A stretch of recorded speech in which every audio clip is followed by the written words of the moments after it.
Data is extremely important to drive insights into how businesses work.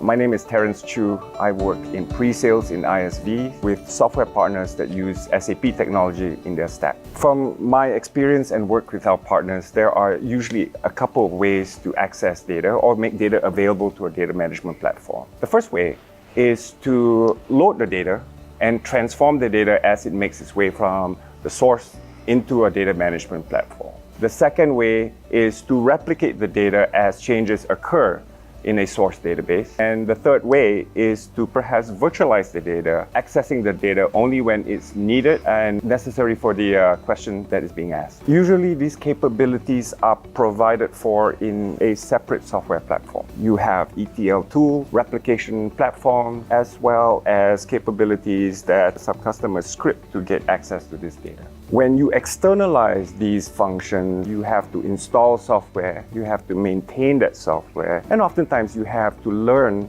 a different vocabulary to access those functions. However, with SAP HANA, all of these capabilities are included in the platform. These include the ability to extract, transform and load data, replicate data from a variety of data sources, or even virtualize the data from external sources when that data isn't required to be stored inside SAP HANA. To find out more, look at sap.com/HANA.